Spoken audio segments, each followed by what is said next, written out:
Good morning, everyone. Good morning. Pleasure to be here. My name is Julian Assad, a payment specialist at the Federal Reserve Bank of Kansas City. So about 20-30 minutes north of here. Before we get into the actual presentation, the disclaimer. I am here on my own report. Anything I say are my personal views. They do not represent the views of the bank. They do not represent the views of the Federal Reserve System. They do not represent the views of the Federal Reserve Board. Alright, so I have about 17 slides and just north of 30 minutes, so let's like this now. If we have the projector, you would see a fancy little house and the speed of money. I'll be going over what are crypto assets, what's happening in the news, and why people care. Yeah, that's... This is the projector over. Yes. Sorry.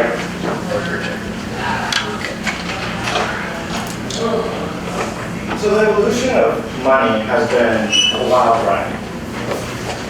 The very earliest versions of digital money were in the 80s and 90s around line cash, digicash. And then in the 90s we had digital currency based on Eagle. What's funny about Eagle to me is that 2 years ago at the Bitcoin conference in DC, there was actually someone that had a crypto asset pegged to a gold standard. They called it G. Okay, that's lovely. And then in the 2000s, we have currencies that exist on native platforms. What I mean by that is your Xboxes, your Fortnites, they all have some form of native asset that only exists on that platform, right? I change my dollars to Xbox coins or for Fortnite, whatever that is, right? So money can exist in different fashions and different platforms. And then 2008, we have Breakthrough. So we can email for money, which solves kind of the double spending, the Byzantine general's problem, which results in a tamper-resistant public ledger. So crypto assets, the crypto assets of crypto asset is a public key cryptography, which is fundamental to the security of math-based currency protocols. It uses a pair of keys to encrypt and decrypt messages. What is encrypted by one key can be decrypted by another key. Crypto assets are defined by their consensus protocols of distributed ledgers. Agree, many consensus protocols include a cryptographic hash. I'm sorry if I'm boring you, this is just my presentation. I have to get the groundwork going so I can get into the fun stuff. So why do we care? From a technology perspective, previously technical protocols to validate and allow the consensus among untrusted ledgers had not been combined to solve issues like double spending. And the Byzantine general's problem again. So our crypto assets, money, there's three attributes of money. Medium of exchange, unit of account, and store of value. Most economists agree that crypto assets today don't actually fit the attributes of money holistically. They can maybe answer one of the questions, not all three questions at the same time. Studies have shown that crypto assets are not predominantly being used for payments, which is one of the biggest barriers today. When it comes to crypto assets, for the most part, folks are buying and holding, not really transacting it. And so we get to a regulatory puzzle. Who regulates it? Everyone and no one. As the MC mentioned, I was at the Federal Reserve Board, and before that I was at CFPB. So I spent about 10 years in DC, so I know the alphabet soup. I could probably write an entire sentence or speak an entire sentence in just acronyms. And it almost felt like playing bingo. If I said enough acronyms in one sentence, I just said bingo. So we have the CFTC, the SEC, as the previous speaker mentioned, and somebody asked around the IRS. And then we have FinCEN. They all have a piece of the puzzle, which isn't necessarily new when it comes to financial regulation. We have a plethora of financial regulators that all control a piece of the puzzle today. From at the SEC considers digital tokens to be treated like securities and are subject to the requirements of federal securities law. The IRS treats crypto assets like a property. Then you have the CFTC, and thanks to a federal judge who ruled that the CFTC had standing to bring a case against a virtual currency scheme. And in doing so, to determine the virtual currency may be regulated by the CFTC as a commodity. And then we have states. States like New York. So the Department of Finance in New York has a BIT license, which allows crypto asset companies to actually cross borders in the US and operate functionally. So in the news, some of this news might be old news, some of this news might be new news. To the folks in the room, so there's stable coins in the news. So in the news, you've probably heard a lot of rumblings around stable coins. One reason that crypto assets have not been widely adopted is due to their volatility. They go up and down, they fluctuate 10%, 20% overnight. And it's very hard to run an efficient system with a crypto asset that fluctuates so drastically.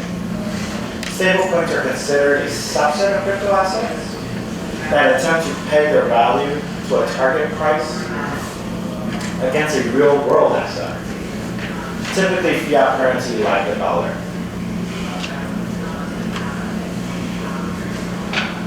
Then we have the private sector's attempts around stablecoins. So most popular was Facebook's Diem, Project Libra. And now is Diem different from Facebook? It's kind of meta, I don't know.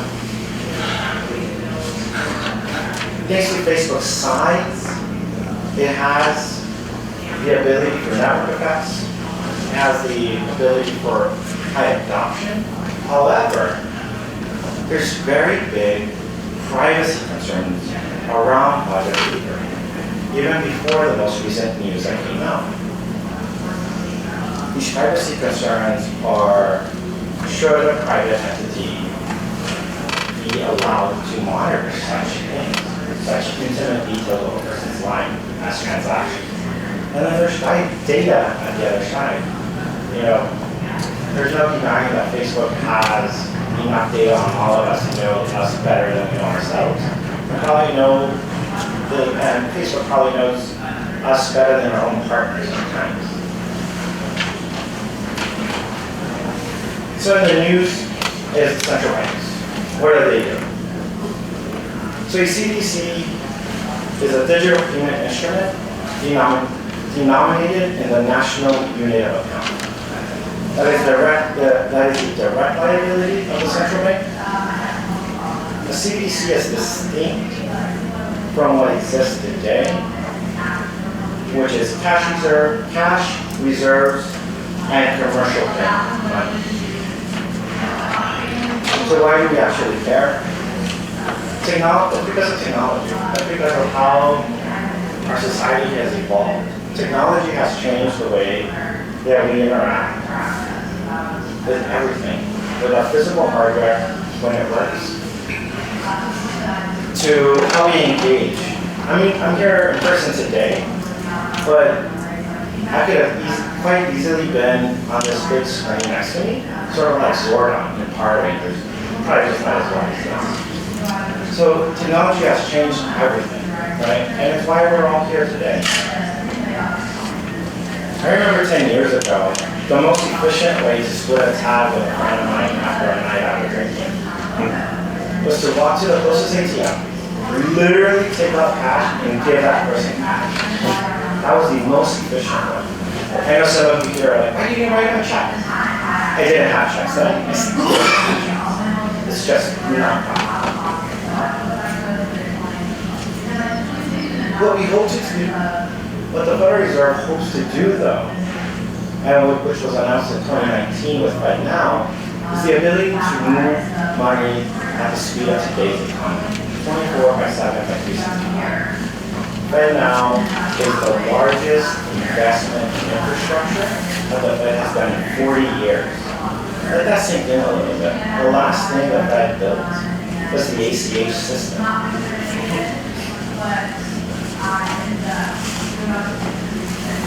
And so our hope with FedNow for overall for the United States is to be a fast, seamless, and secure way to transmit funds.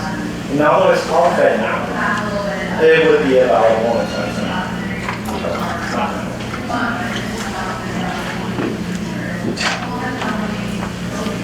So what are central banks doing around CBDC? Why are we exploring it? For a multitude of reasons. There's a potential decline in cash. So as I mentioned on the onset, I would walk to an ATM, take out cash, and give that to my buddy. Today I just spend or Cash App or Zelle. Whatever that is, the cash is on decline. Financial inclusion. There's an opportunity here to bring folks that have been on the outskirts of financial services into the fold. It's incredible today that we still have a lot of our communities of color, our communities that have been disadvantaged overall, to be financially excluded, not only from financial services, from the most basic necessities like broadband. There's still broadband deserts around the U.S. And then human efficiency and resiliency. We need to have an efficient and safe system to transact. And we have privacy concerns. Again, on the onset of this, when it comes to your money, it's probably the most sacred private thing I have. If you ever want a conversation to get super awkward, ask someone how much they make, or ask them how much they have in their checking account. Right? That's super private. No one just shares that. And then we have monetary policy, and then protecting our monetary sovereignty. The U.S.'s secret sauce, our mojo, what makes us different is that the U.S.'s dollar is the reserve currency. So when central banks are thinking about CBDC, we have different motivations. And then when it comes to a CBDC design, it's not a hero. What solves for one issue doesn't necessarily solve for all issues.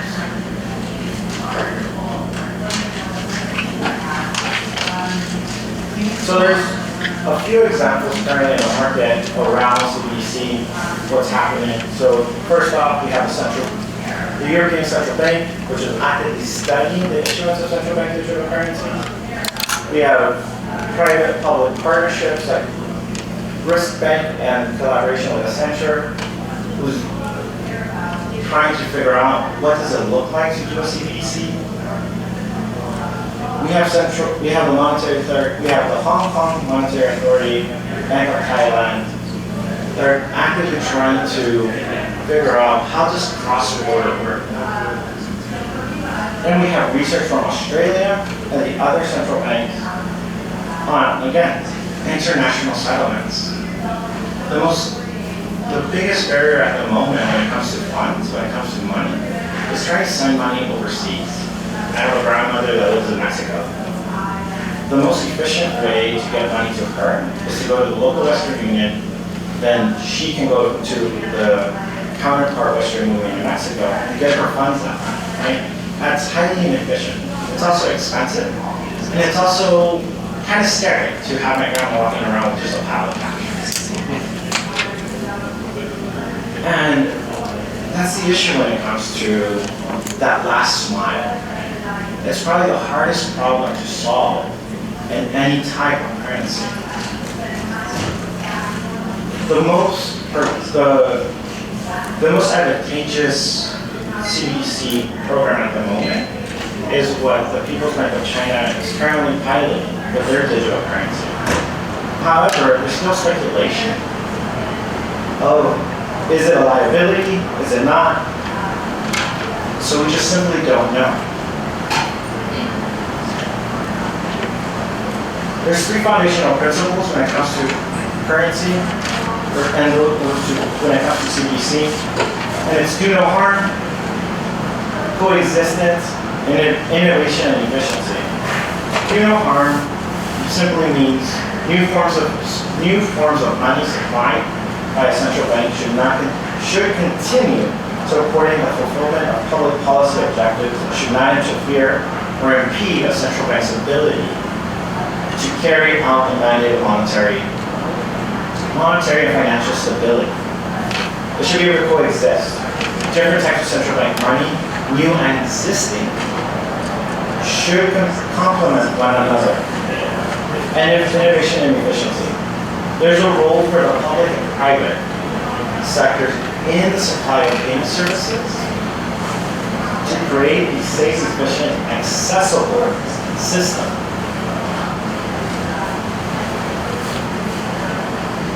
But there's fundamental design considerations. Token versus account, which are not mutually exclusive. Traditionally, an account-based system requires verifying the identity of the person. And then when it comes to a digital payment, a token-based and account-based economy is problematic because it does not create mutually exclusive categories. A central bank liability, a new platform, or both. There's just so much to learn here still. It is still unknown whether a benefit of CBDC can derive from being a new central bank liability or from being built on new technology. So probably why you're all here is to know what the Federal Reserve is doing. So the Federal Reserve is actively experimenting. The Federal Reserve Board actually has a technology lab where they're experimenting hands-on what could a central bank digital currency look like, how would it function, how would it feel, how does it fit into our overall structure. Then we have the Federal Reserve Bank of Boston, in partnership with MIT, Father Hamilton, who are studying this as well. Their hope is to build a core engine to meet the key requirements of a nationwide U.S. general purpose CBDC. The design will benchmark to assess scalability, speed, and resiliency, and overall security. Boston, at some point, along with MIT, will publish a paper. And then we're actively engaging. We're engaging with industry, we're engaging with forums like this. The Fed is a curious bunch. We want to hear from you, we want to learn from you. Right? We're only as smart as the information we are able to gather. And so we invite you, engage with us, help us understand, help us see different points of view. And we're collaborating with other central banks. The only way CBDC overall can be successful is if we all are working actively together on how this works. And then we're researching.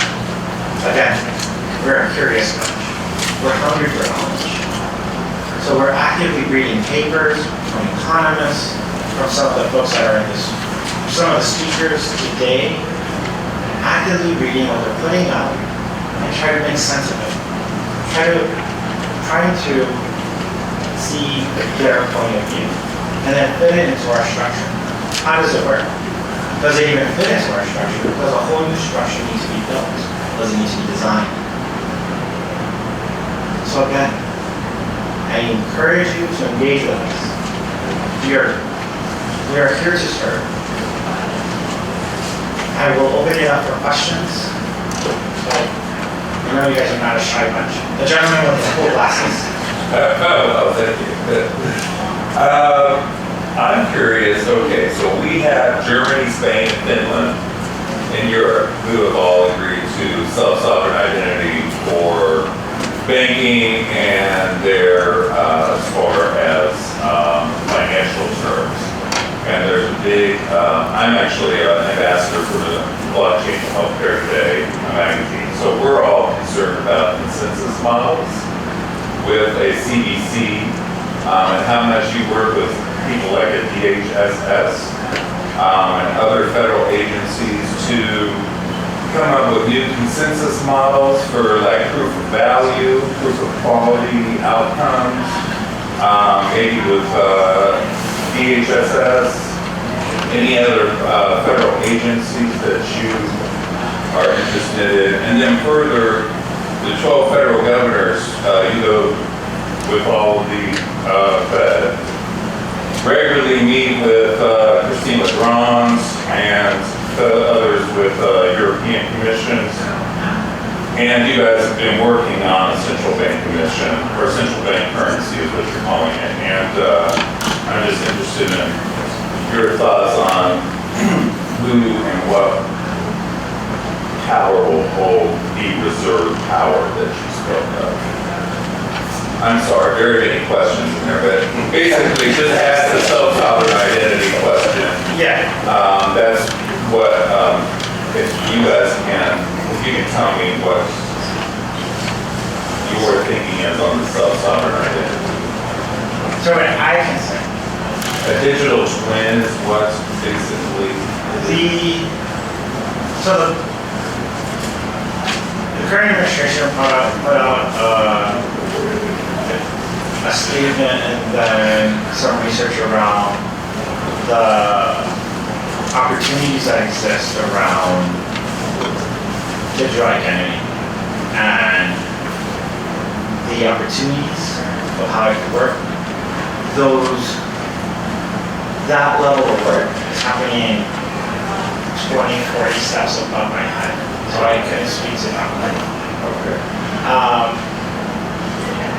As it relates to how the Federal Reserve and presidents interact with our counterparts overseas, we actively engage on a number of issues, from monetary policy to stability, and yeah, CBDC, how does it work?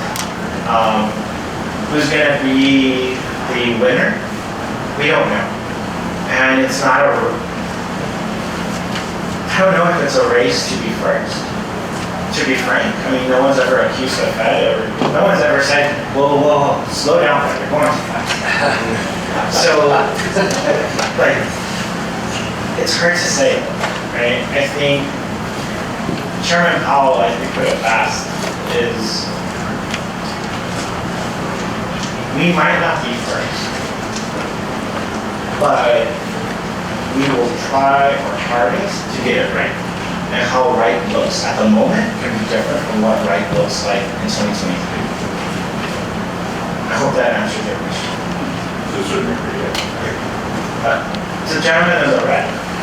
Yeah, doesn't a CBDC give the government the ability to track every transaction you make to your account and give them the ability to remove any amount they want from your account at any time?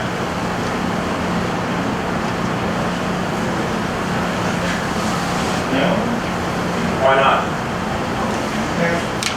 So again, this is me.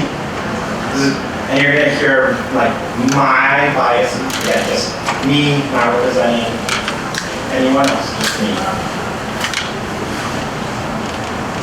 As it relates to the government and the monitoring of your funds, the monitoring or the movement of your funds, that can be done today. Like, there's nothing stopping the government from going into your account and seizing your assets, right? So what's the difference from a CBDC? I think this notion of CBDC is gonna give more control to government. Not necessarily. Not more control than it has now, right? Am I wrong? Help me understand on this. It's more difficult now than it would be with CBDC. If every transaction, the economy runs on CBDC, then the government does have the ability to track every transaction in the economy.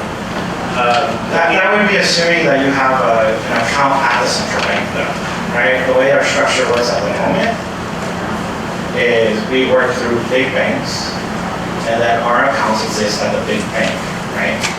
And then the big bank works with the central bank, right? And so I couldn't imagine, there's so many interdependencies when it comes to money that a big bank would allow to lose control of the ability to distribute funds or to receive funds. And this gentleman and then this gentleman, yeah. Sure. So I know that a lot of central banks in recent years have explored the possibilities of removing cash.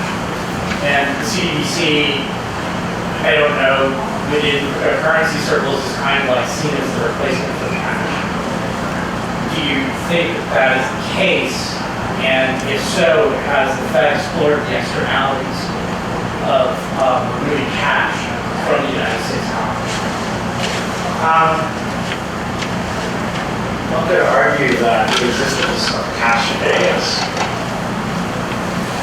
is not what it was, because most of our cash exists in our account, which is tied to a debit or credit. I'm speaking physical cash. Yeah, that's what I'm talking about. A physical, like, I don't carry cash. Like, I will walk to an ATM and I'll get cash out. But now I'll just transact with my debit or credit card, right? As it relates to the government exploring the externalities of removing physical cash from the economy as itself, we still have the penny.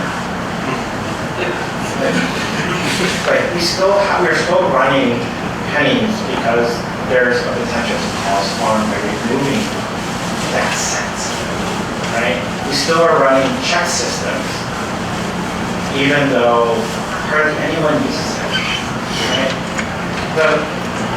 So again, no one's ever accused the Fed of things. They're going too fast. Like, the Fed is very slow. We're a big ship, and we will actively study anything that will potentially affect the broader consumer base. Right? Like, the last thing we want to do is cause harm. The last thing we want to do is stop a person's ability to use their hard-earned dollars however they see fit. If they want to use a penny to transact all day, every day, it's their right. Or we just say, no, our penny's free. So you said, how could this happen? How could the Fed just take money?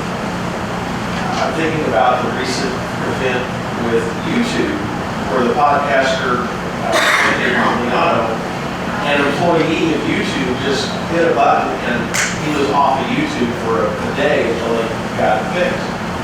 The employee apparently had decided that this podcaster violated the rules. So applying that to the Fed versus private banks, I have my money, some of my money in a private bank. If somebody at the Fed, for whatever reason, wanted to take my money out of my account for any reason, they'd have to contact the bank and say, take Steve's money. And the bank will probably say something like, show me a court order, and I will. If I have my account at the Fed and the CBDC, what's to stop an employee from going, click?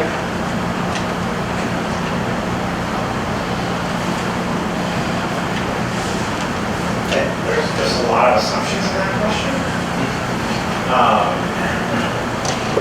And also, the Fed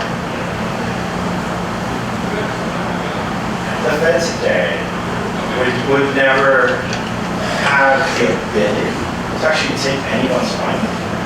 It's not the Fed's responsibility to take anyone's money.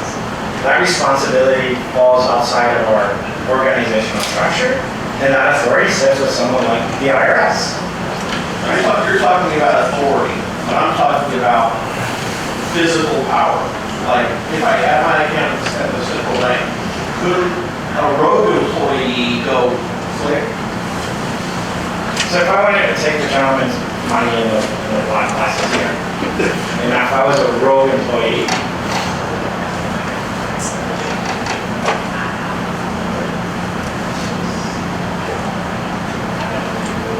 put it bluntly, I can't even email myself. I can't even email my Gmail with this data.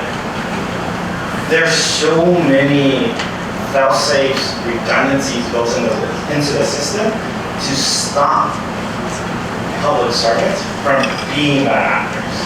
Like the level of authority that an individual would have to happen, it would have to be very up the swimming pool in order to actually make something like that happen. And then it would still need someone else to allow that to happen. Like we have so many redundancies in place that it doesn't allow us to be bad actors. Can it happen? Maybe. Is it plausible? I don't know. Like it's a very hard question to answer, and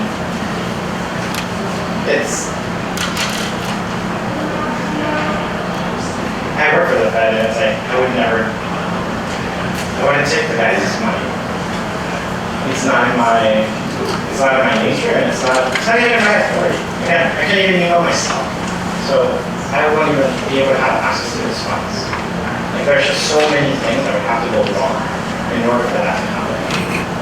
And yeah, I'm sorry. Like I don't want to be combative, and I'm just saying it's hard. I'm having one of those moments of hard to compute. Like yeah, like I don't know.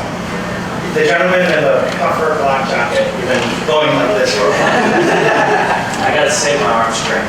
For a moment, I thought you were going to do my MCA. You kind of mentioned financial inclusion, and that's what I wanted to ask about. You know, for the last century or so, large institutions, government-regulated institutions, have largely failed minorities and people in the lower class. And so the Federal Reserve and you as well claim that this CBDC, this Fed coin, is going to be the thing that fixes that. How? Like, how is this a solution? Or to at least increase financial inclusion? Not necessarily the solution, a potential tool to help in the broader ability for financial inclusion. But CBDC is not the cure. Like, there's always going to be a last mile.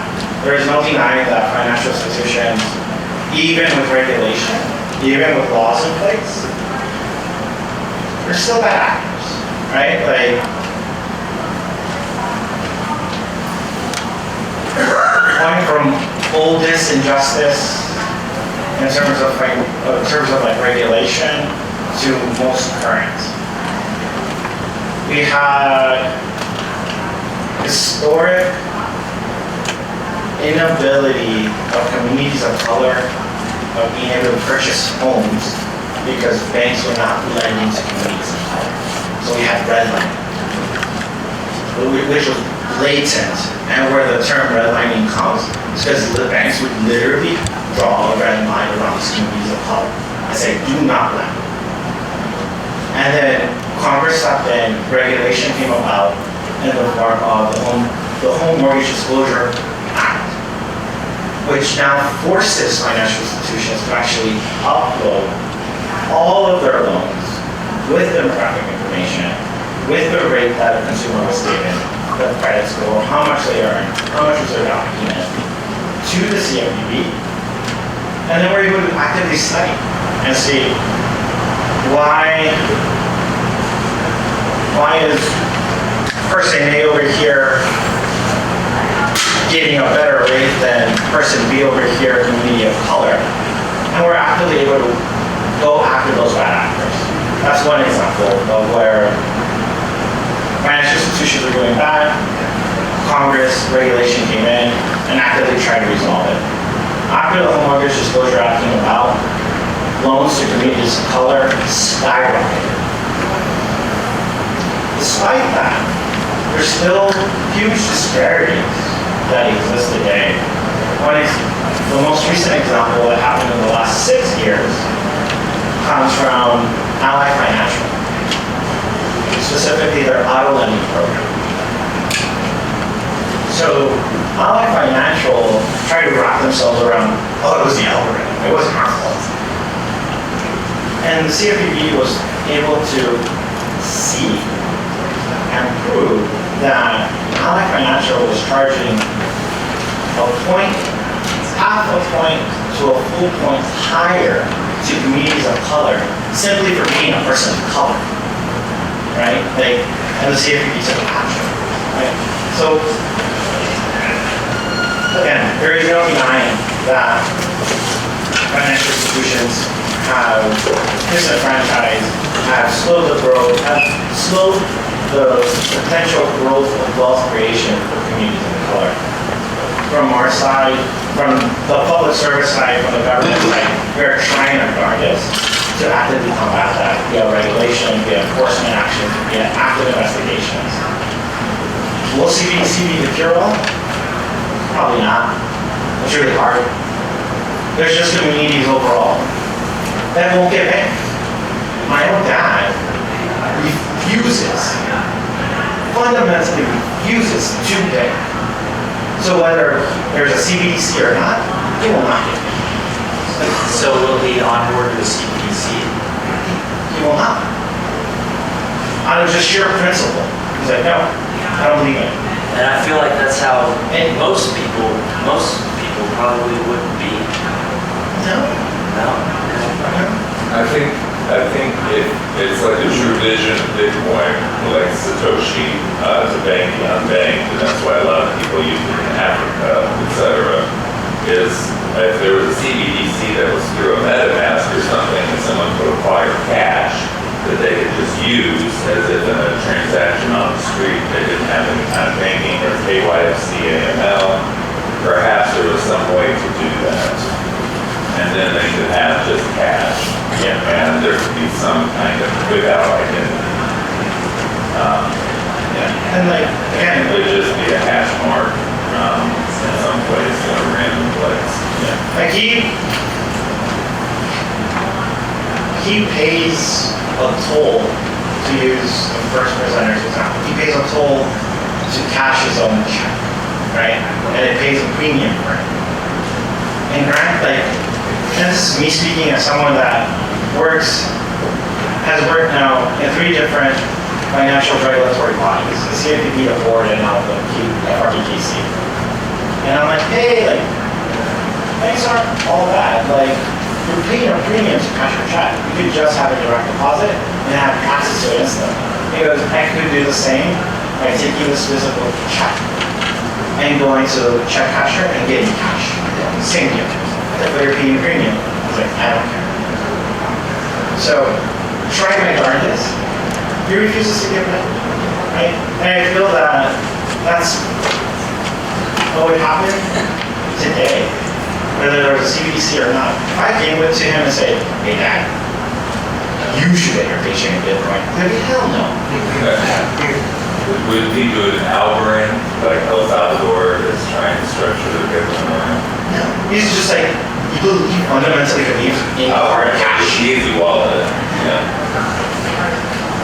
The gentleman with the honey badger hat. Alright. Have you looked into the Lightning Network at all? It's like the second layer built on top of Bitcoin, and it kind of solves the problem you're talking about with your family member in Mexico, where you both have to go to a Western Union and you pay obnoxious fees and it's dangerous.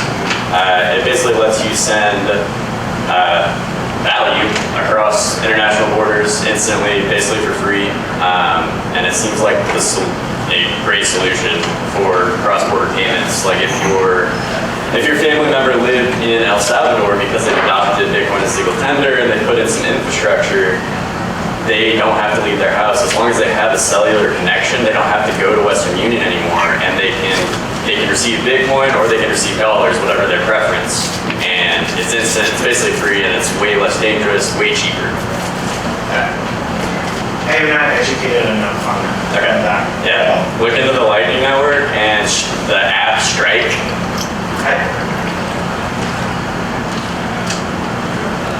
It just comes to me, just the form of adoption would probably work well for my nephew or cousin, it wouldn't solve or make ground. Right? And like that's the only thing. But I don't see why it wouldn't work. You could paper, rock, scissors between the guy in the green jacket and the gentleman and the. I'm joking. Does the Fed see a role or a complementary role with the use of stable coins, or have you even researched the interrelationship between essentially private stable coins and USDC or a digital currency? Yeah, the board has actually done some incredible research around the use of Libra. Like when it first came about, everyone was up in arms just because it came out of left field. Like it was just like, boom, here we are. And we're like, what? And so an entire team of economists, research assistants, analysts got together in a room and we were like, what is this? What's going on? Like, let's read up on it. Literally called them and said, teach us. And so, yes, we've actively looked at it. We've published papers on it. Can it coexist? We don't know. It's hard to say if we would be able to coexist. It feels like we would be giving up our superpower if we give a private company like Facebook an ability to control funds. Yeah, but it exists now. Stable coin, like USDC or US Tether, it exists now. So there is the coexistence that is there. The question becomes is it complementary with a digital currency issued from the Fed? I don't know. Okay. I don't know. I'm sure some naming rights would have to come into about we have a U.S. stablecoin from private sector, and then unless we name it Eagle Coin, like I don't know. The gentleman in the green. Yeah, thanks for being here. The question I have, I came late, so if it already was covered, I'll watch the video later. Just let me know.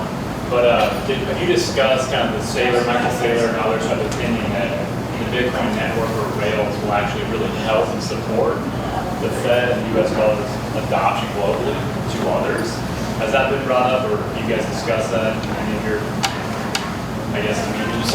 So payments is my bread and butter. Right? Like that's where I live, that's where I run, that's where I exist. Again, my personal opinion. I feel like every sentence I have to someone should do bingo right now. How many times can you say my personal opinion?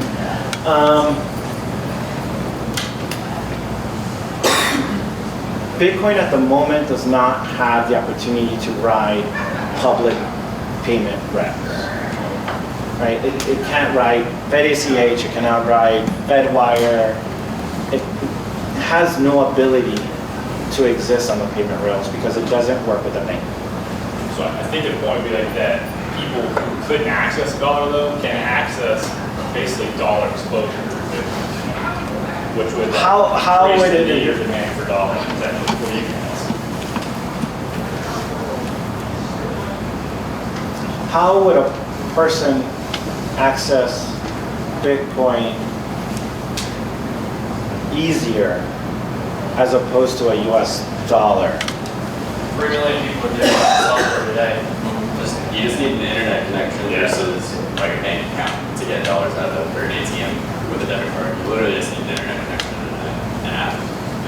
And as he mentioned, like on the Strike app, what it does now is I can take $10 from my bank account, goes up onto the Bitcoin rail, and say I have a friend in Germany that wants euros. It will take my US dollars, pull it up to the Bitcoin rail, convert it to Bitcoin, send it to Europe, convert it back to a euro dollar, and drop it into my friend's account in Germany, right? And it's all done off of it's essentially taking US dollars, converting it to euro dollars, and it's done on the Bitcoin rails, so, within seconds, and it costs, cents on the dollar, half a cent to send it or something like that. That's the protocol that's in place now, using Strike and secondary layer off the Bitcoin. It really is an ingenious way to transfer physical US dollars and convert it to European dollars and drop it in, as a method of payment or a method of transfer. So, What's the difference between correspondent banking? so part of it is finality, right? Does everyone know what correspondent banking is? What correspondent Yeah. banking means is a US bank will have a corresponding bank in a different part of the world. And they have an agreement, a gentleman's agreement, a contract that says, I could send whatever customer has Banana Nuts as Bank of America and Banana Nuts have a contract. Any customer that has a Banana Nuts account, I as a Bank of America customer can send funds to them directly using what exists today. Well, I'm sorry, when you say what exists today, would that be like an ACH or a wire? Yeah. But an ACH is like 4 days long and a wire is like $30. Yeah, so I can $30 answer. for sure on wire, ACH? Not Yeah. really. It But- works like, No, so the for what? corresponding banking relationship is like literally transferring funds from checking to your savings. Yeah, I can answer your It's question. not 24/7. You're absolutely right. Absolutely right. But gentlemen, Let me answer your question. The difference between correspondent banking and like the Strike is probably threefold. One, speed, and two, finality, and three, cost, fees. So if I do correspondent banking and I want to send a wire, I have to go down to the bank, I have to wire, there's a time delay, maybe a day or two before it's got the confirmation. Secondly, it's not necessarily subject to finality, whereas, and the third thing, it doesn't cost me money, whether it's $15, $10, or whatever, the wire transfer fee. International wires are a little more expensive. Whereas on the Strike, using the Bitcoin rails and the payment, I can do exactly the same thing. Finality is generally the money will generally hit the account in about 2 or 3 minutes, and it's final after it goes through, maybe in 10 minutes, and it doesn't cost me anything except for cents, a couple of microcents to send it. So those are the three big differences to help you, to understand the difference between corresponding banking and the Bitcoin rails. So, okay. Which is just ease of access. Not everyone has a correspondent bank. Yeah, absolutely. So Yeah. not everyone, but Yeah. more people have easier access to a smartphone with the internet. You don't have to have a correspondent bank. I think that's a really good, that list of 3 plus that is huge. Yeah, absolutely right on that. As well as 24/7. yeah. No nights, no weekends, no holidays. So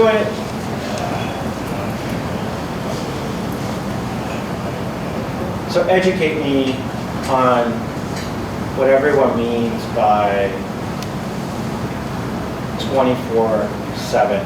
As I understand it today, as just an everyday consumer, I have access to my account whenever the hell I want.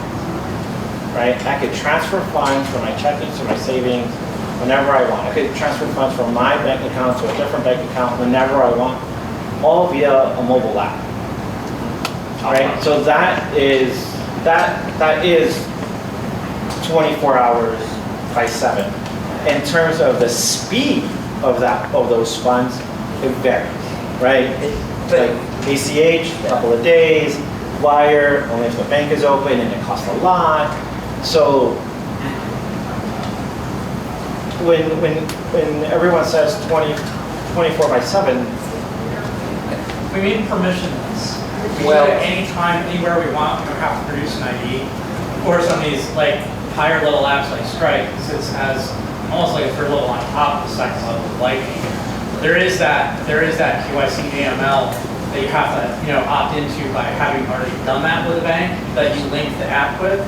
But once you're there, and once you're operating on Stripe, it's like basically you just need the other person's handle. And simply it just goes. And that person has instant access to it as well. We didn't have to walk into a bank, we didn't have to produce an ID, we didn't have to ask for a wire, we didn't have to set up an ACH transaction. We just simply, somebody gives us a, you know, like a few letters to represent their handle, and it's there in seconds. So the example you gave me, and I'll get back to you. Yeah. Sorry. The example you gave me is on the premise that both individuals already have this app, and both individuals have already. Have opted into a KYC AML. Okay, so then the initial barrier of entry is the same. That's true, you're basically servicing the bank. I agree. Okay. Let me ask you this. But before we go, I did promise him. Okay, Banks in a little amount transfer on your lap. You're restricted to how much you can transfer. I mean, is anyone really transferring 15 grand in a day? I run a business. If you're a business, there are different. So If you're a I work, business, the rules of the road are different. yeah. When you're a business accounts are able to transfer much higher funds whenever they want. A consumer account Takes me a while. is different. I would tell you that the key is when I think of 24/7, and in full disclosure, I represent financial institutions. I've done it for 35 years. I'm a lawyer. When I think of FINE or 24/7, I think of finality of payments, right? Yeah. Whereas on like the Bitcoin rail, and where I think it's transformational in the payments structure, this finality is almost instantaneous, Yeah. right? Whereas an ACH, a wire, a credit card, they all have a longer period of time for that transaction to be final, settled, and closed. Absolutely. So that's a big difference. FedNow hopes to answer that, right? So FedNow, Yeah. when it gets released in 2023, will hopefully answer that finality, right? The lag that exists today is for a number of reasons. One is speed. The technology that exists today, we didn't have when we first built the racks, right? So that throughput is not there. Two, it provides the consumer a level of security and recourse, right? If I bought something, it doesn't fit my needs, I want to return it, the merchant is giving me a hard time, I can go to the bank and say, hey, the guy in the black glasses is not giving me my money back. Sorry to keep taking it. And the bank will fix it, right? So that's why, like, the lag that exists, it has its purpose. In a finality model, it would be really hard to pull those funds back, even if it was a bad actor or not. Yes. Yeah, I just want to kind of clear up an elephant in the room that I kind of saw. The gentleman that was in here earlier asked a question about privacy, control, and censorship. And your answer to him was that is not currently possible with current payment rails because of the way the banking system is set up, and it would require them, each individual citizen, to have an account with the Fed, basically. Are you aware, or are you intentionally ignoring, or maybe I'm wrong, about the Biden administration's current nominee for the control of the currency, and what her proposed and published actions are for moving everybody into a federal bank account? The nominee.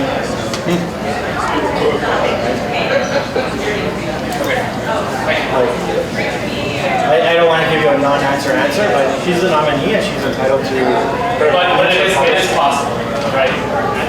In which case, privacy is. I mean, what we have today, like, it couldn't exist before, right? Like, anything is possible, right? But that, I think that's just I don't know, it's really hard. Yes, it's just a really hard, much like anything, it's a hard problem to solve. There you go. Sorry.